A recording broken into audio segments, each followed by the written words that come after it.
اللہ تعالیٰ سے ہم جو دعا مانگتے ہیں، ہماری دعا 3 طرح سے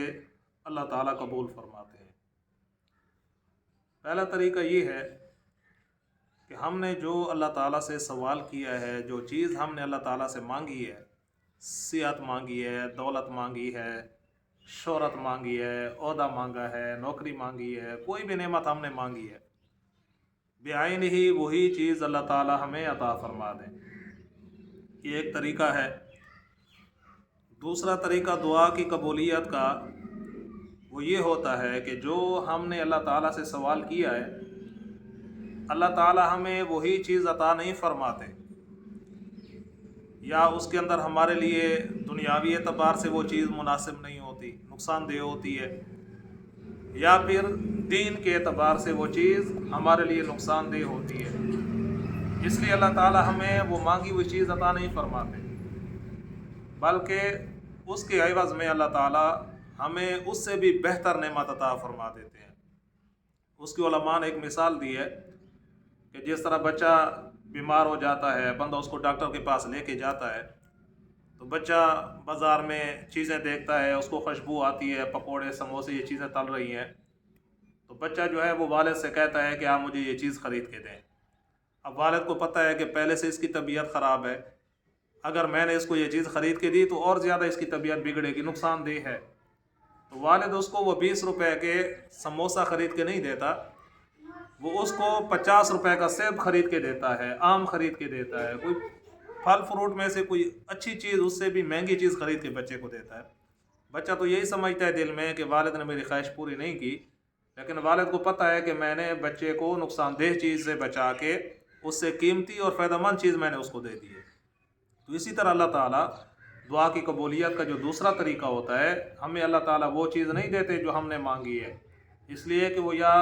دین کے اعتبار سے ہمارے لیے نقصان دہ ہے یا دنیا کے اعتبار سے نقصان دہ ہے،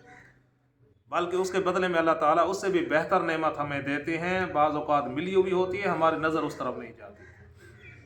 یا پھر اللہ تعالیٰ اس نعمت کے بدلے میں جو ہم نے مانگا ہے اس کے بدلے میں اللہ تعالیٰ دیتے نہیں ہیں نعمت، بلکہ آنے والی کسی تکلیف کو اللہ تعالیٰ دور کر دیتے ہیں، آنے والی کسی پریشانی سے اللہ تعالیٰ بچا لیتے ہیں، آنے والی کسی مصیبت کو اللہ تعالیٰ ہم سے دور کر دیتے ہیں، تو یہ بھی دعا کی قبولیت کا ایک طریقہ ہوتا ہے۔ تیسری دعا کی قبولیت کا جو طریقہ ہے کہ اللہ تعالیٰ انسان کو، جو انسان دعا مانگتا ہے اللہ تعالیٰ اس کو دنیا میں نہیں دیتے، اس کے لیے مناسب نہ ہونے کی وجہ سے، یا ویسے اللہ تعالیٰ اس کو دنیا میں نہیں دینا چاہتے، بلکہ اس کی دعا کو اللہ تعالیٰ آخرت کے لیے ذخیرہ کر دیتے ہیں۔ حدیث مبارک کے اندر آتا ہے، آپ صلی اللہ علیہ وسلم نے فرمایا کہ بندہ جب آخرت میں اپنی دعاؤں کے اجر کو دیکھے گا، ثواب کو دیکھے گا، تو اس کو پتہ نہیں چلے گا کہ اتنا بڑا نیک عمل یا اتنے نیکیاں میں نے کب کی تھیں کہ اتنا زیادہ ثواب مجھے مل رہا ہے۔ تو فرشتے اس کو بتائیں گے کہ یہ تو جو دنیا میں دعا مانگتا تھا اللہ تعالیٰ سے، اور تیری دعا اللہ تعالیٰ نے دنیا میں اس کا بدلہ تمہیں نہیں دیا، اللہ تعالیٰ نے تمہارے لیے آخرت کے اندر یہ ذخیرہ کر رکھا تھا کہ جب تم آؤ گے آخرت کے اندر تو تمہیں اکٹھا پورا ثواب دے دیا جائے گا۔ تو اس لیے قبولیت کی جو 3 طریقے ہیں دعا کے، ہم تو ایک طریقے سے ہی مانگتے ہیں کہ جو ہم نے مانگا ہے وہی اللہ تعالیٰ ہمیں عطا فرما دیں، جب وہ چیز ہمیں نہیں مل رہی ہوتی تو اس کے بعد ہم پھر دعا کرنا چھوڑ دیتے ہیں، دعا مانگنا چھوڑ دیتے ہیں کہ ہماری دعائیں قبول نہیں ہوتی یا اللہ تعالیٰ ہماری سن نہیں رہے۔ تو اس لیے ہمیں دعا کی قبولیت کا پتہ ہونا چاہیے کہ دعا اللہ تعالیٰ کس طرح قبول کرتے ہیں۔ تو قبولیت کے 3 طریقے ہوتے ہیں، جب دعا کریں تو ان 3 طریقوں پہ غور بھی کریں کہ اگر ہمیں وہ مانگی ہوئی چیز نہیں مل رہی، ہو سکتا ہے اس سے بہتر چیز اللہ تعالیٰ ہمیں دے رہے ہوں، یا ہو سکتا ہے کسی آنے والی تکلیف مصیبت کو اللہ تعالیٰ نے ہم سے ٹالا ہوا ہو، تو اس لیے دعا نہیں چھوڑنی چاہیے، دعا اللہ تعالیٰ سے کرتے رہیں، کیونکہ جو بندہ اللہ تعالیٰ سے دعا نہیں کرتا، یستکبرون عن عبادتی سیدخلون جہنم داخرین، اللہ تعالیٰ فرماتے ہیں جو لوگ میری عبادت سے تکبر کرتے ہیں، یعنی جو دعا نہیں مانگتے، تو وہ پھر اللہ تعالیٰ نے ان کے لیے جہنم کا کہا ہے کہ ایسے لوگوں کو ہم ذلیل کر کے جہنم میں ڈالیں گے۔ دعا نہ کرنا یہ تکبر کی ایک قسم ہے۔ تو اللہ تعالیٰ کے سامنے بندہ عاجزی کرتا ہے، دعا مانگتا ہے، دعا کرتا ہے، اللہ تعالیٰ خوش ہوتے ہیں۔ اور جو بندہ دعا نہیں کرتا، حدیث مبارک میں آتا ہے من لم یسأل اللہ یغضب علیہ، جو بندہ اللہ سے سوال نہیں کرتا اللہ تعالیٰ اس کے اوپر غضبناک ہوتے ہیں، اللہ تعالیٰ اس کے اوپر غصہ ہوتے ہیں کہ میں نے اس کو پیدا کیا، میں نے اس کو طریقے بتائے، اس کو ذرائع دیے، اور یہ جو ہے پھر مجھ سے سوال نہیں کر رہا، مجھ سے دعا نہیں مانگ رہا. تو اس لیے دعا اللہ تعالیٰ سے ہر حال میں انسان کو کرنی چاہیے، چاہے اس کو وہ قبولیت نظر آ رہی ہے یا نہیں آ رہی، مانگی ہوئی چیز اس کو مل رہی ہے یا نہیں مل رہی. اور اگر نہیں مل رہی تو پھر انسان آس پاس دیکھ لے اپنے اوپر،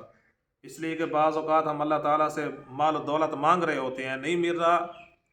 ہو سکتا ہے ہم دیکھیں اللہ تعالیٰ نے ہمیں اطمینان قلب عطا فرمایا ہو، سکون والی زندگی عطا فرمائی ہو. مال و دولت زندگی کے لیے سب کچھ نہیں ہوتا. بہت سے لوگ آپ کو نظر آئیں گے مال و دولت کے اعتبار سے بہت آگے ہوتے ہیں، سب کچھ ہوتا ہے، لیکن ان کی زندگی میں سکون نہیں ہوتا. بعض لوگوں کی دشمنیاں ہو جاتی ہیں، پیسہ سب کچھ تو ہے لیکن گھر کے اندر سکون نہیں ہے، در بدر ہیں. تو اس لیے مال و دولت یہ ایک نعمت کے پیچھے انسان ہاتھ دھو کے نہ پڑ جائے کہ مجھے یہی چاہیے یہی چاہیے. جو مانگا ہے تو اپنی زندگی اپنی اوپر غور بھی کر لیں کہ ہو سکتا ہے مانگی ہوئی چیز نہیں ملی، اس کے بدلے میں اللہ تعالیٰ نے اس سے بھی بہتر عطا فرمائی ہو. تو اس لیے دعا کرنا نہ چھوڑیں. باقی دعا 3 طریقوں سے قبول ہو.